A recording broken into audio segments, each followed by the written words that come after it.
Proverbs chapter 3 verse 6, in all your ways acknowledge Him and He shall direct your paths. Sa Tagalog po, alalahanin mo ang Panginoon sa lahat ng kanyang ginagawa at ituturo niya sa iyo ang tamang landas. Gusto mo bang magkaroon ng confidence na nasa kontrol ng Diyos ang iyong landas at buhay? Patnubayan ang iyong mga desisyon at hadang solusyonan ang iyong mga problema.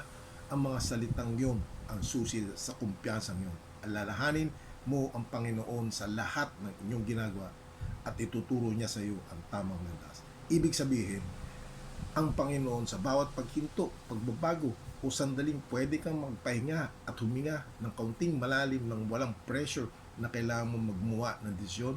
Acknowledge Him. Kilalanin mo siya. Ang pinakamabisang paraan ay ang magpasalamat.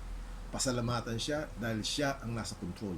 Pasalamatan siya sa kanyang tapat na pagiging tapat. Pasalamatan siya para sa lahat ng tulong ng inyong natanggap mula sa kanyang nakaraan. Pasalamatan siya para sa kanyang karunungan. Pasalamatan siya para sa kanyang kapangyarihan.